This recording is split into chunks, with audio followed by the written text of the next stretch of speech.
different ways that like kind of smell and taste like consumer-based marketing efforts, right? Mhm. And now that we are in the business to business space, we've utilized a lot more kind of like direct selling approaches. Welcome back to another installment of the Next Gen Case Study Series. On today's episode, we have Chris Wentz, who is the founder and CEO of EveryKey, a cutting edge company that started by providing innovative security solutions through wearable devices and has since evolved. And we're going to get into that in our conversation. Chris launched EveryKey to simplify and enhance user security by developing devices that unlock other devices and accounts automatically. His focus on integrating technology with convenience has earned him recognition in the tech industry. And Chris is a graduate of the Case Western Reserve University, where he studied marketing and entrepreneurship, which I believe has lended to some of his success so far, and which is also why we're excited to have him on the show. Chris, welcome to the program. Yeah, thanks for having me, Devin. Excited to be here. Yeah, man, I'm excited to get into some of the stuff that you're doing here with EveryKey. It seems like a really cool solution to, I think, a problem that a lot of us are having. But before we get too far into it, Chris, can we start with a short little background on who you are, where you came from, and how you landed as the CEO of EveryKey?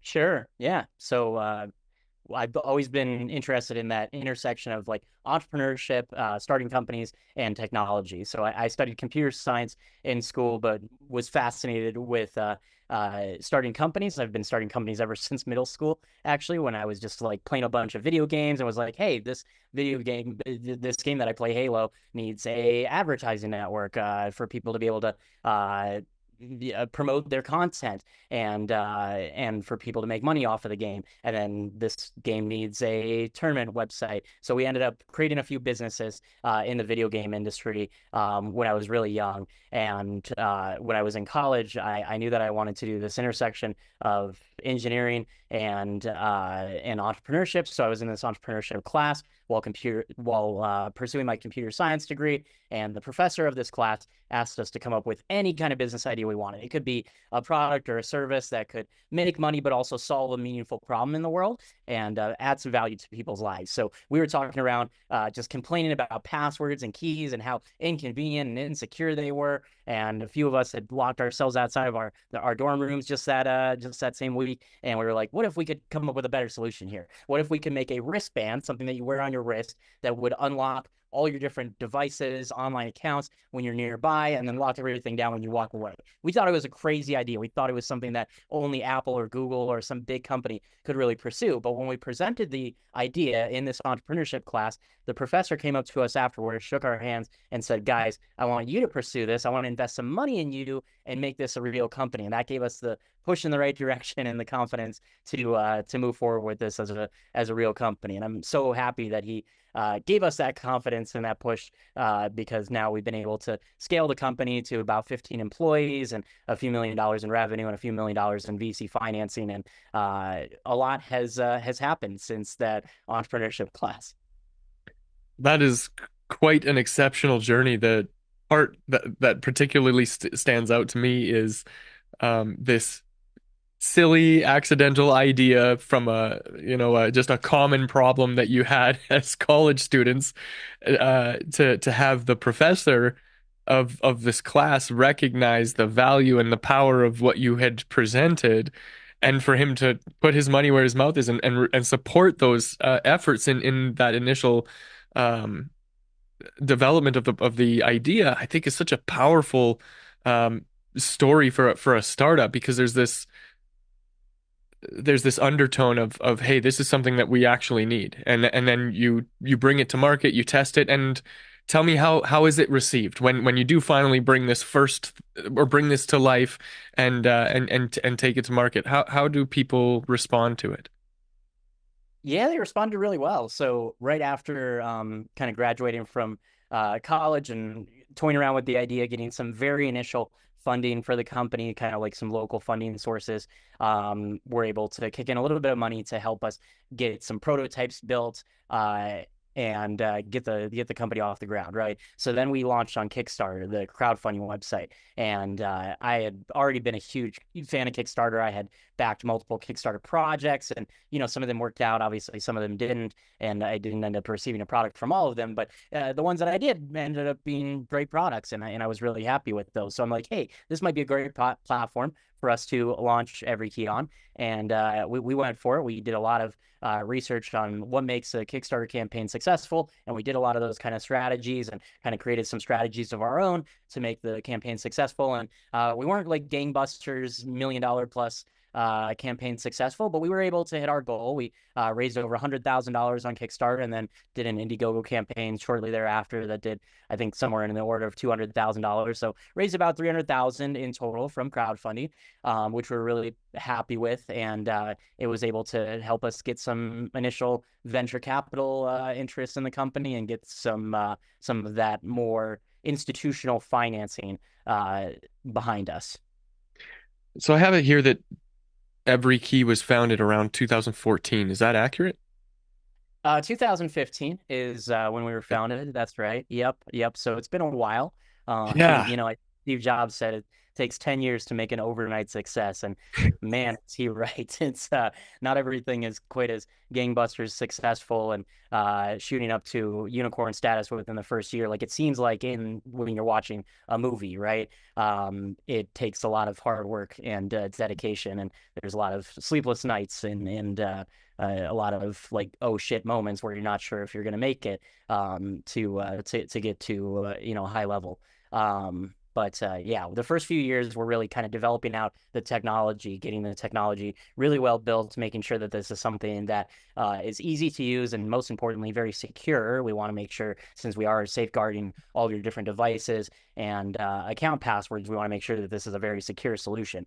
So we wanted to kind of cross all of our T's and dot all of our I's and make sure that we were providing the best product possible. Then we launched it to market, originally in the consumer space, found out that consumers, although they love our product and that is a scalable market for us, there's an even bigger opportunity when selling to businesses. So as we started to ship these early Kickstarter units and some other units that we had pre-ordered or people had pre-ordered on our website and through other channels.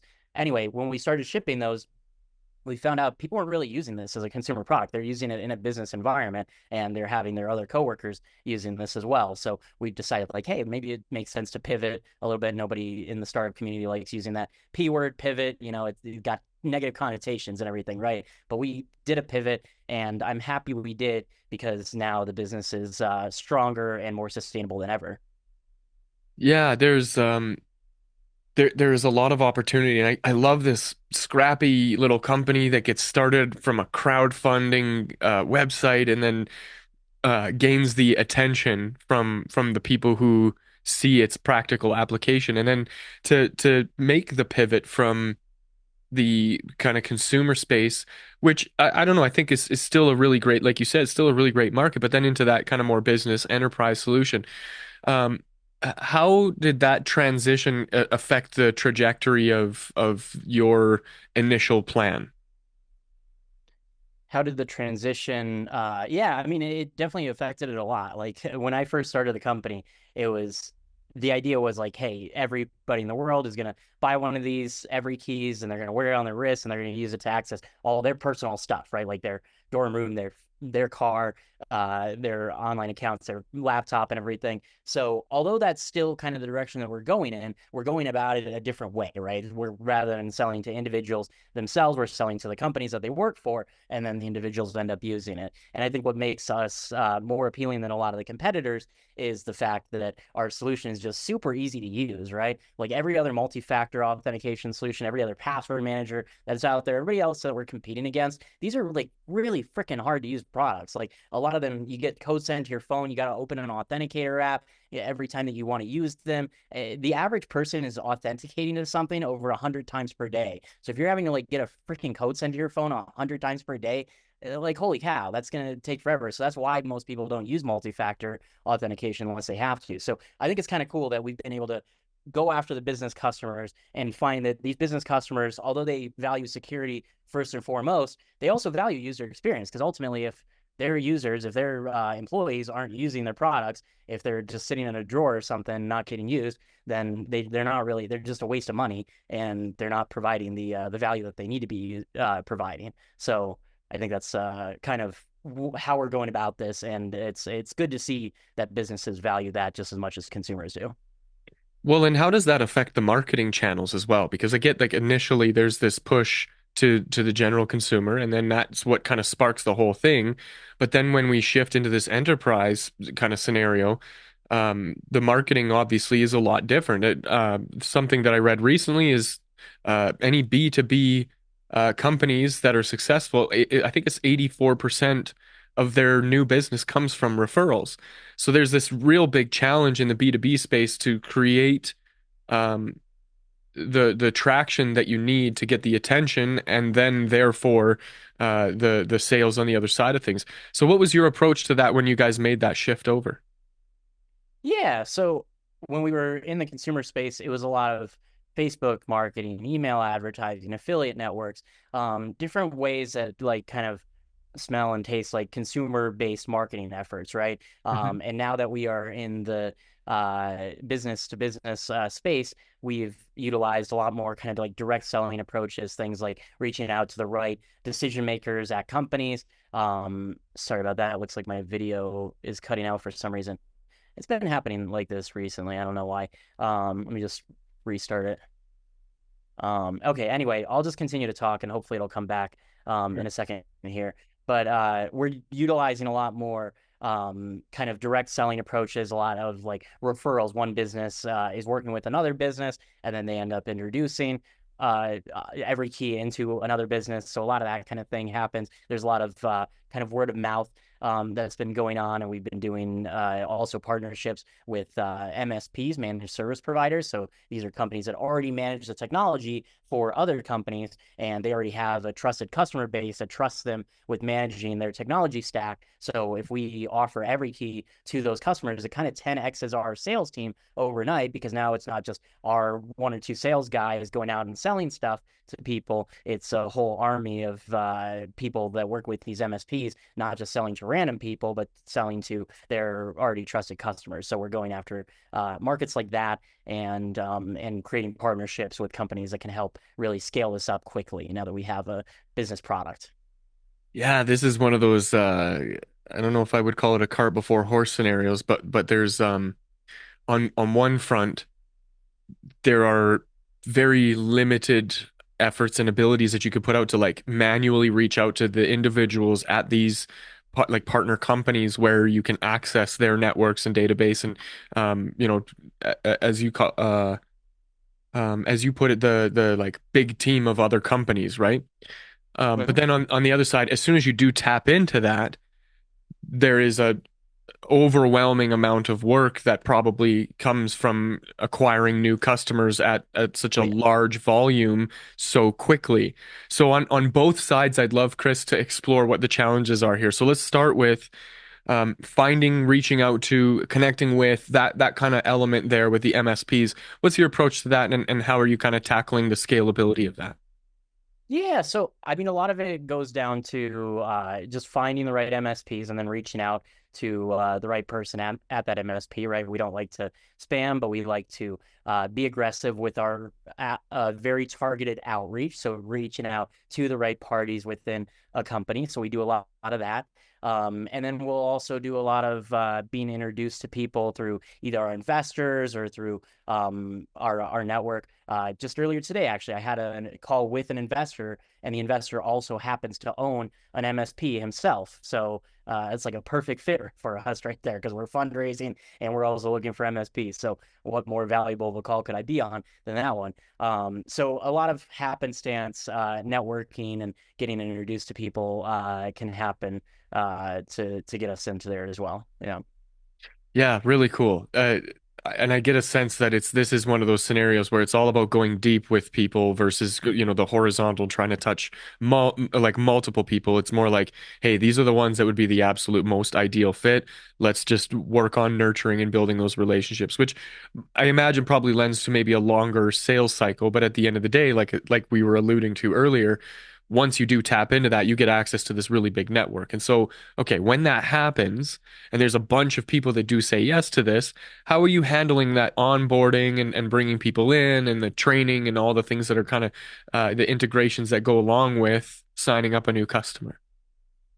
Yeah, and just to kind of tag on to what you were saying, not only is it an effective strategy to get like loyal customers, but these customers end up loving you, and these distributors and MSPs, they end up really going to bat for you and finding ways to make this work really effectively and everything. So the more that you kind of build that relationship, business is all about relationships, right? Business is about meeting people and getting to know what will motivate them and what will drive them to succeed and what will drive them to push your product and such. So that's what we're doing with those MSPs, is finding out ways where it's a 1+1 = 3 scenario where, us selling our product, it's not the selfish thing where we're the only ones that benefit from that. We got to find ways for them to benefit from that and for their customers to benefit from that as well. And I'm sorry, I think I've totally spaced on what the question was. You The were onboarding, asking the onboarding part. So yeah, once you do onboarding. tap into Yes. that network and Yeah. everybody loves you, like what happens next?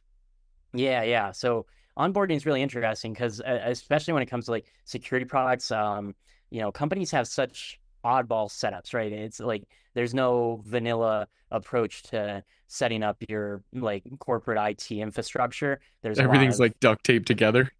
yeah. A lot of duct tape together stuff, and a lot of like we'll have to get our engineers involved and be like, this company has this weird setup with these different platforms that we're not familiar with. Can you help us out here? And there's a lot of like customizations and stuff. But that's cool. That means that once we've been able to solve all of that, that's kind of a bit of a moat. It's a bit of a barrier to entry, and we can work with those customers and solve their specific problems and make this work with their specific system. Sorry that my camera keeps cutting out like this. I don't know what's going on with that. I'm using the what do you call it? Continuity camera with your iPhone, so it's just my iPhone mounted above my laptop. Anyway, doesn't matter. What matters is the customer onboarding, and it's very customized. It's not like a one size fits all solution. But it's been fun. It's been fun exploring that. So when it comes to kind of measuring your efforts and determining whether or not you're on the right track, different companies use different metrics, and so let's avoid the kind of generic basic ones like customer acquisition cost versus the LTV. When we look at maybe the development of the company and how you're bringing these products to market and how you're kind of networking with people, what other things are you kind of using as a barometer to determine whether or not your efforts are leading you towards the success that you're after, or it's something that maybe you need to pivot away from? Again, to overuse a word we don't really like as much. Yeah, sure. I mean, of course, every company is going to have its KPIs, its key performance indicators, and we have ours. We are monitoring those on a regular basis, like literally a daily basis. We have daily like sales and marketing, like stand-up meetings, sprints we call them, where everybody just kind of talks about what they were doing over the last day and what they're going to be working on the next day, and we'll analyze like what the results were, right? So literally on a daily basis, we're like, hey, this is a new email campaign that we just started that's targeting this type of customer. How's it doing? What's the response rate? What's the open rate? Is this helping or hurting us in the long run here? And we're just kind of tracking all those kind of different metrics. Obviously, the bottom line here is revenue. You want to generate revenue for your company, obviously. From my perspective, I think every good entrepreneur isn't just in this for the money, right? And I haven't made a single dollar off of EveryKey. I've taken a $0 salary since day one. I hope that one day I'll make money off of this, but so far I've been in it for the love of the game here, and that's how I look at it. Is like, are we actually providing value for our customers? Is this actually something that's like solving a real problem and everything? And if it is, then that's a big win in my book. But at the end of the day, you have investors, you have venture capitalists that you have to report back to, and you have to show them that you're actually making money. So that's kind of a pretty key driver and KPI that's pretty important to the company. Yeah, that's I'm really present to that kind of the venture capital or investors having a hand in what's going on and making sure that you're following the right things, and just some level of accountability to continue to ensure that there is a path that's being pursued. So when it comes to finding solutions to some of these kind of, marketing challenges, is this something that you guys work on exclusively internally? Do you look for third parties to kind of come in and help support or supplement some of the activities, or is this kind of a hybrid approach? What do you guys do in that way? When we were in the consumer space, we did use a lot of partnerships to boost our marketing efforts. We had like ad agencies that would run our Facebook ads, Instagram ads, Google ads, and things of that nature. They'd run email campaigns for us as well. We haven't done that quite as much in the B2B space. Man, sorry about my camera again. I don't know what's going on here. Anyway, it's something that I guess we wouldn't like not consider. It's definitely something that might be interesting to us. But so far we've been able to scale this up just with our own kind of internal team here. Yeah, excellent. So, as we kind of come to a close with our time together here, Chris, I wonder if we can look forward at some of the big goals and maybe some of the trends that you're excited about that are kind of coming down the pipeline. What's on the horizon for the work that you're doing? Yeah, well, I think one thing that's really interesting right now is multi-factor authentication.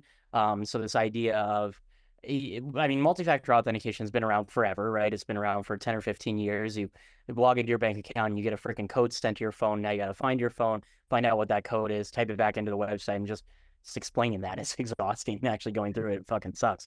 Um, sorry, I don't know if I'm allowed to swear on here, but hopefully you can bleep it out if I'm not. Anyway, so. So we are really trying to provide a better version of that, right? So rather than these codes sent to your phone or using an authenticator app, every key multi-factor. This isn't a sales pitch, right? But basically, what I'm excited about is seeing the future of multi-factor authentication, where this industry is going. People are talking a lot about pass keys versus passwords and all these new kind of like standards that are coming out. And there's a lot of exciting stuff. Like this is a really exciting time for this industry because there's so much happening, and it's a good time for things to be happening too, because the problem is only getting worse. There's over $10 trillion being lost due to data breaches every year, and it seems like almost every month another multi-billion-dollar publicly traded company is being breached, and all of your personal information is becoming as good as public information. And there needs to be more companies like ours solving this problem and getting products out there that people are not only secured by, and not only products that make your life secure, but are actually easy to use and fun to use, right? That's the key here, is that if something is not easy to use, then people will not use it, or they will find ways around it. And that's what we're doing here at EveryKey, is trying to make your security easy and fun to use. Yeah, and I think it's very necessary. We're all kind of getting tired of this zero trust environment, and I understand, right? Like I think there is a deeper understanding here that we all kind of have. Like, yeah, we get it. There is a lot of nefarious characters out there, but I don't need to necessarily protect things as crazy as these people are implying, especially if I'm just like a consumer who has a regular email that I send to just like my grandma, you know? And so why do I need four ways of authenticating that it is in fact me sending the email to grandma? I don't know.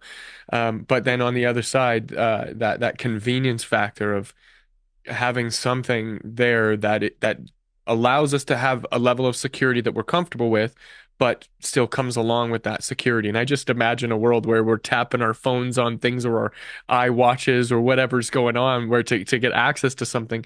I think one of the coolest things I've seen in the last kind of year as it relates to this type of technology is my brother bought a brand new truck. I think it was a Ford, and all he needed was to have the key in his pocket. And he just walks up to the truck, it unlocks itself, he gets in, he can start the truck. You don't have to put the key into anything. But then when you leave the truck, it automatically shuts itself down and locks itself up. And so this is the level of, I mean, we're in 2024, coming 2025 now.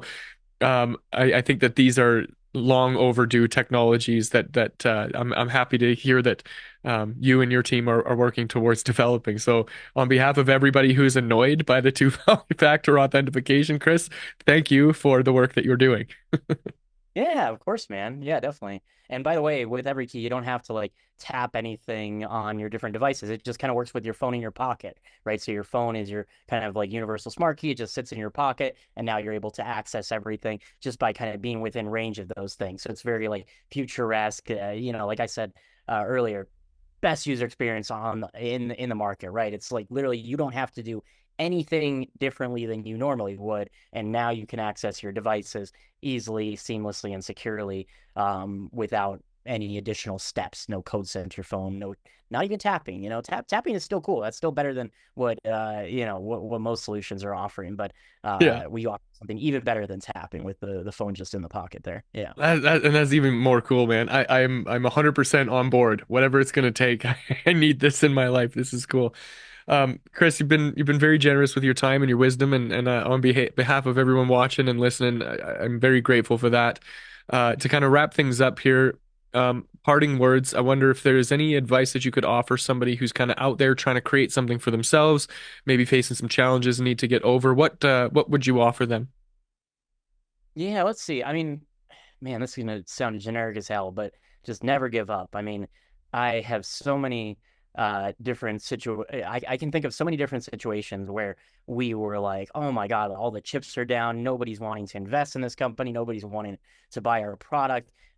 Everything seems like it's going to shit. We might not be able to make payroll next week. And just continuing to kind of like drive through it, continuing to believe in your idea and find ways out of tough situations like that, you will be very pleased with the results, and you'll be able to look back at that and laugh at that and be like, wow, I can't believe that happened, because now we're thriving and everything's going great. And now everybody wants our product and wants to invest in us. And it's like, it's crazy how things can go from so bleak and so dark to so bright and so amazing and so exciting in a short period of time. So that's the advice that I would give any entrepreneur, especially one that might be listening during one of those hard times right now. I've been through it. Apple's been through it. Google's been through it. Every big company that you see out there and that you love and respect has been through those types of times. So don't give up. Don't feel like this is a unique problem to you. Don't feel a sense of worthlessness. Just continue to push through it, find solutions, and you'll get there. You'll get there. Very powerful, man. If somebody wanted to reach out to you to pick your brain or work with you further, what's the best way for them to do that? You could just email me, chris.wentz@everykey.com is my email address. And yeah, looking forward to hearing hearing what you guys have to say. Awesome. We'll make sure to link to that stuff in the show notes so that anybody watching or listening will be able to find you easily. On that note, if you Cool. want to reach out to me and my team for any of your marketing or AI needs, you can visit nextgengrowth.com. Otherwise, that's it for this episode. Thanks for joining us for this conversation, and I will see you in the next.